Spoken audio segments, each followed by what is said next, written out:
Намайг Батагийн Чулуун Долгор гэдэг аав ээжтэйгээ хүүтэйгээ нөхөртөйгээ амьдардаг. Миний мэргэжил эдийн засагч. За би Тэрэнцтэй иргэдийн үндэсний холбоонд ажилладаг. Тэгээ Тэрэнцтэй иргэдийн холбоонд би ч одоо 12 дахь жилдээ ажиллаж байна. Тэгээ манай яг ажлын чиглэл бол яг энэ орчны саадыг одоо арилгахад илүү их үйл ажиллагаа чиглүүлдэг үндсэн чиглэл нь. За нөгөө нэг хэсэг нь болохоор хөгжимшөлт эмэгтэйчүүдийн эрхийг хамгаалах чиглэлээр ажилладаг байгаа. Найз нөхдийн хэмжээнд харьцаасаа тий өрсөлдөгчийн хэмжээнд харьцаасаа хамтрагчийн хэмжээнд харьцаасаа л гэж хүсдэг. Тэрээс намайг өрөвдөж харьцах эсвэл намайг хайрлаж харьцах бол надад тийм таатай биш байдаг. За өнөөдөр та бүхэнд надад тэгээд хөгжимшөлттэй хүмүүст хандж байгаа нийгмийн хандлагын талаарх өөрийнхөө үзэл бодлыг би та нартай хуваалцсан. Тэгээ миний илтгэлийг одоо та хүлээн авна уу?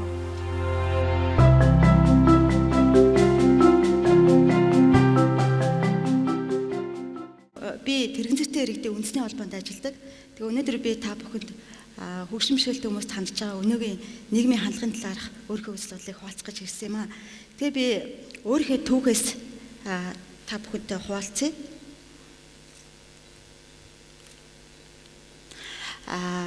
Би Өөрангаа аймагт төрж өссөн.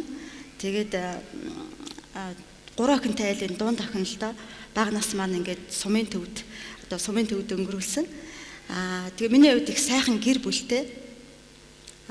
Хүү маань сайхан гэр бүлтэй одоо хүү маань 1-р ангийн сурагч. Тэгээд би дунд сургуулийн төгсөх шалгалтаа өгсөний орой хосолд ороод Тэрэгцтэй болж исэн. Тэгээд Тэрэгцтэй байдлаа хүлээн зөвшөөрч чадахгүй их олон жилиг өнгөрүүлж исэн л да. Тэгээ миний хувьд хөл дээрээ босч ижил одоо сурч боловсрно. Хөл дээрээ босны дараа л бусдын ажиллаж амьдрах боломжтой болно гэж боддог байлаа. Тэгээд удалгүй манайх намайг гимсний дараа хотод нүүж ирээд тэгээ би өөртөө адилхан хөгжимшөлттэй хүмүүстэй уулзсан. Тэгээд уулзсан маань надад их өөрчлөлтийг авчирсан л да. За энэ слайд нь яахгүй. Өөрчлөлтийг авчирсан. Тэгэхээр би энэ дээрс юу гэсэн гэхээр би тэр хөгжимшөлттэй хүмүүсийг хараад их гайхажсэн. Яагаад тэгэхээр надаас өөр Тэрэгцтэй хүмүүс байдаг юм байна. Энэ хүмүүс надаас ч илүү хүнд бэрхшээлтэй хүмүүс байдаг юм байна. Гэтэ эдгээр хүмүүс өөрийнхөө бэрхшээлтэй байдал төвлөрөхгүйгээр өмнөө зориг тавиад бусдаас тутахгүй бусдын ажиллаж амьдарч чаддсан байна гэдгийг хараад их гайхажсэн.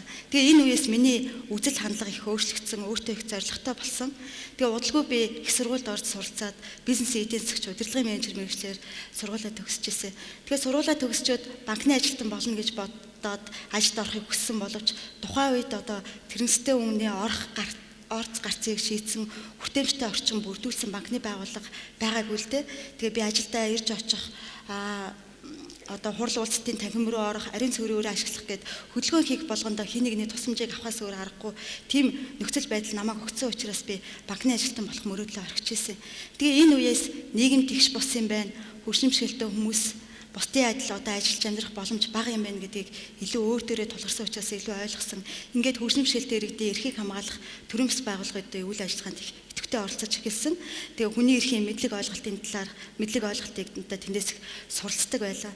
Тэгээд удалгүй 2005 онд Тэрэгцтэй иргэдийн холбоо байгуулагдахад би удирдах зөвлөлийн гишүүнээр нь орж ажиллаад тэгээд 2007 оноос холбооны тэргүүн гэсэн үүрэгт ажлыг хүлээж аваад одоо хүртэл ажиллаж байгаа. Анх 22 хүнтэй байгуулагдж ирсэн холбоо маань одоо 700 гаруй гишүүнтэй болсон.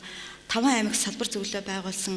4 одоо томоохон үндсэн хүрээнд үндэсний хэмжээнд үйл ажиллагаа явуулдаг төрийн бас байгууллага болж чадсанд миний хувьд их баяртай байдаг. За миний одоо хувьд өдөр тутмын ажил амьдрал маань маш энгийн эхэлдэг. Өглөө босоод хамгийн түрүүнд одоо өглөөний цайгаа нөхөртөө хүүдээ цайг нь бэлдэж өгнө. Тэгээд хүүгээ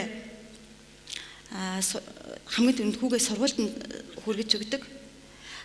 Тэгээд ажиллаа хийн. Тэгэл орой ирээд хүүгийнхээ даалгаврыг хийлгэн, гэрээ цэвэрлэнэ гээд аль гэрээ эзэгтэй хүн юу хийдгүү тэр бүгдийг л би амжилдаг. За ажил маань бас надаас их олон янзаар хуурч ажиллахыг шаарддаг. Би зарим өдөр сурагч багш болдог, зарим өдөр би бүлгийн гишүүн болдог, зарим өдөр би судлаач болдог.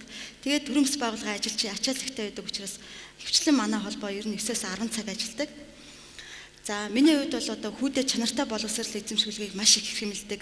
За өөрийнхөө хувьд мэдлэг боловсролоо дээшлүүлж бусдын одоо хийж байгаа ажлаа үр бүтээлтэй хийхийг маш их хичээдэг.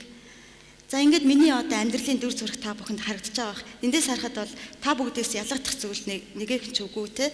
Бусад олон зуун залуучуудын адил одоо өөрийнхөө амьдралыг босгоод өмнөд тавьсан зорилготой өрхийн тулд ингээд өдөр бүр хичээж ажиллаж амьдардаг. Гэхдээ би нэг зүйлээрээ та бүгдээс өөр. Би тэрэгцрийн тусламжтай нийгмийн харилцаанд оролцдог. Дэлхийд дээр хүн болгон л өөр шүү дээ тий. Хар арьстай хүн байхад шар арьстай хүн байна. Намхан хүн байхад өндөр хүн байдаг. Сайхан дуулж чаддаг хүн байхад огтуулж чаддгүй нэгэн байдаг. Энтэй адилхан миний тэрэгцртэй байдал бол миний та нараас ялгагдах шин чанар. Харин дутагдал юм уу сул тал маань огтхонч биш. Мэдээж ингээд тэрэгцртэй хүн ажиллаа хийгээд амьдраад явхад хүртээмжгүй зан талбай, барилга байгууламж надад бэрхшээлийг үүсгэдэг. Гэхдээ үүнээс илүү нийгмийн хандлага надад хамгийн их бэрхшээлийг үүсгэдэг. Хүмүүс хөвчлэн надтай хоёр янзаар харьцдаг. Ихэнх хүмүүс надтай өрөвдөж харьцдаг. Үлдсэн хэсэг хүмүүс нь өргөмжилж магтаж харьцдаг. Чи ирээд хэрэггүй. Бид нар чиний өмнөөс хийчээ. Эсвэл зүгээр та сууж би чамд аваад өгье. Эсвэл та ингэж яагаад ганцаараа яваад байгаа юм хэцүү биш вэ нөө гэсэн ийм харилцаа хандлага өдөр болгон надтай таардаг. Энэ харилцаа хандлагыг мэдрэх бүртээ би бусдаас өөр юм байна. Одоо ялгуурсан тийм мэдрэмжийг хамны цаана ганцаараа байгаа тийм ялгуурсан мэдрэмжийг авдаг. Надад энэ ирж байгаа нийгмийн бусдын зүгээс ирж байгаа нийгмийн ялгуурсан харилцаа хандлага нийгэмд ч гэсэн томоор харагдчихэдэг. Та бүхэн хэрвээ анзаарвал бараг 7 хоног болгон аль нэг хэвлэл мэдээллийн хэрэгслэр хин нэгэн хүн эсвэл байгууллага хөгжимшээлтэй хүмүүс зориулсан аян өрнүүлж байгаа мэдээг хүлээж авдаг. Аян өрнүүлээд тэрэгцэртэй болгож байгаа эсвэл орон гэртэй болгож байгаа мэдээг хүлээж авдаг. Энэ мэдээг сонсохоор бүгдээрээ нийгэм даяараа аяныг санаачлагчийг магтдаг. Ямар их зөв эхлэлийг хийгээвэ? Яасан сайхан санаачлага ямар сайхан санаатай хүмүүс вэ гэх мэт. Харин аяны үр шимийг хүртэж байгаа хөгжимшээлтэй хүмүүсийг нийгэм даяараа өрөвддөг. Ямар хэцүү юм бэ? Ямартай ч энэ нэг хүн тэрэгцтэй болоод авах нь дээ. Ямар хэцүү юм бэ? Энэ хүн ямартай ч нэг орон гэртэй болоод авлаа да гэдэг. Тэгээд нийгмийн энэ үзэгдлийг бол одоо их зөв үзэгдэл юм аа. Одоогийн залуус их ухамсартай болжээ. Ядарсан зовсон нэгнээ дэрэгтэй аваад явдаг чадвартай болжээ гэж хүлээн зөвшөөрдөг. Тэгтэл яг энэ хөгжимшээлтэй хүмүүсийг өрөвдөж харьцсан одоогийн энэ хандлагыг олон улсын түвшинд хөгжимшээлийн өглөг хандивын загвар гэж нэрлэдэг юм байна. Энэ хандлагыг томьёолохдоо ядуусыг өглөг хандиваар дэмжих баячуудын ёс суртахууны хандлагыг дэмжлэг нийгэм гэж томьёолд юм байна. Тэгэхээр эндээс бүгдээр та бүхэн бодоод үзээрэй. Яг одоогийн нийгэм хөгжимшээлтэй хүмүүсийн эрхэд суурилсан нийгмийг байж чадчихэв үү? Эсвэл хөгжимшээлийн өглөг хандивын загвар суурилсан нийгэмд бид нэр яваад байна уу? Бүгдээр энийг хамтдаа бодъё. Нэг жишээг би ярил л да. Манай тэрэгцтэй иргэдийн холбооны дэргэд Экогифт гэдэг гар урлын төв ажилладаг. Тэн дээр нэг залуу хүн хүү ажилладаг. Тэр машин авахыг хүсдэг. Гэтэ тэрэнд сая төгрөг хэрэгтэй. Сая төгрөг л дутуу байгаа. Тэгээ тэр нэг өдөр над дээр орж ирээд "Чугаагч би энэ фэйсбүүкээр яваад байгаа аянд оролцох юм бол энэ үлдсэн сая төгрөг олчих болов уу?" гэд асууж ирсэн. Тэгэхээр эндээс энэ олон өрөвдөж хайрлсан хандлага, энэ өрөвдөж дэмжсэн нэг удаагийн аянууд хөгжимшээлтэй залуучуудад, хүүхдүүдэд ямар хүмүүжлийг олгож байгаа бол энэ хөдөлмөрлөөд өөрийнхөө өмнө хариуцлага хүлээгээд өөрийнхөө амьдралыг босгохоосоо илүү сул талаа өмнөө барьж агаад бусдаар асуудлаа шийдэх хандлагыг бий болгох вэ?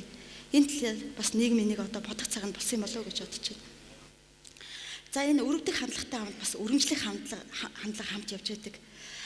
Надад их олон хүмүүс хэлдэг чи тэрэгцэртэй байж ажил хийгээд мундаг юм аа гэд. За би бас саяхан нэг телевизээр нэг яриа сонсч байсан. Хэдийгээр тэр охин хөгжимшээлтэй ч гэсэн бэрхшээлийг үл хайхран өглөө болгон 7 цагт сургуультай явдаг. Миний ажил хийх тийм гайхамшигтай зүйл ерөөсөө биш. Хүн болгон л ажил хийдэг. Хэрвээ би ажил хийж чадахгүй бол би хүүгээ сургуульд оруулж чадахгүй. Би нийгэмд оршин тогтнохгүй шүү дээ. Тэгэхээр энэ бол гайхамшигтай зүйл биш. Хүн болгон л өглөө болгон 7 цагт тусаад цэцэрлэгтээ сургуультай ажилдаа явдаг. Энэ юугаараа өөр байгаа юм. Тэгэхээр хөгжимшээлтэй хүмүүсийн хийдэг өдөр тутамдаа хийдэг энгийн үйлдэлийг гайхамшигтай зүйл мэтэр хүлээн авч магтаж ярьдаг ийм хандлага манай нийгэмд бас байгаад байна. Ялангуяа хэвлэл мэдээллийн салбарт. Тэгэхээр хөгжимшээлтэй хүмүүст бол ийм өрөвдсөн хандлага эсвэл өрөмжилж магтсан хандлага огтхон ч хэрэггүй. Яагаад гэхээр бид нар та нарын л адил хүн. Бид нар зүгээр л эргэтгэж хандлага хэрэгтэй байдаг. Өнөөдөр хүний эрхийн өдөр. Тэгэхээр би энэ дээрээс юуг уриалгахыг хүсэж байна гэхээр бид нартай зүгээр л эргэтгэж хандаач. биднэрт үүргийг минь сануулаач. Намайг энийг хийгээд шаардах юм бол би хийхийг хүснэ. Хийхийг хичээх бүрт миний хичээх чадахгүй байсан ч гэсэн би хийхийг хичээнэ. Хичээх тусам миний өрсөлдөх чадвар нэмэгдэнэ. Өрсөлдөх чадвар нэмэгдснээр би нийгэмд илүү үр бүтээлтэй оролцоно. Нийгэмд би үр бүтээлтэй оролцсноороо би нийгмийн идэвхтэй гишүүн, нийгмийн баялаг бүтээгч болно. Ингэснээрээ би нийгэмд бүрэн дүүрэн эрхээ эзэлсэн нийгмийн нэгэн гишүүн болно. Ийм учраас би хөгжлийн бэрхшээлтэй учраас танаа ажилтан болж танаа байгууллагын нөгөө хаалгаар ормооргүй байна. Би хөгжлийн бэрхшээлтэй учраас би танаа багийн гишүүн болмооргүй байгаа. Би зүгээр л миний мэдлэг ур чадвар хэрэгтэй учраас миний мэдлэг ур чадвар танаа байгууллагын шаардлагат нийцсэн учраас би танаа байгууллагт орж ажиллах нь надад хамгийн үнцэнтэй. Миний мэдлэг ур чадвар танаа багт хэрэгтэй учраас би танаа багт багийн гишүүн болох нь надад хамгийн үнцэнтэй. Ийм учраас бүгдээрээ хөгжлийн бэрхшээлтэй хүмүүст хандах хандлагаа өөрчлөё. Эрх тэгш харилцъя. Өрөвдсөн харилцаа хэрэггүй. Өргөнжилж магтсан харилцаа бүрч хэрэггүй. Зүгээр л тэгш харилцаа. Яа тэгэхээр бид нар та нарын л адил хүн шүү. Баярлалаа.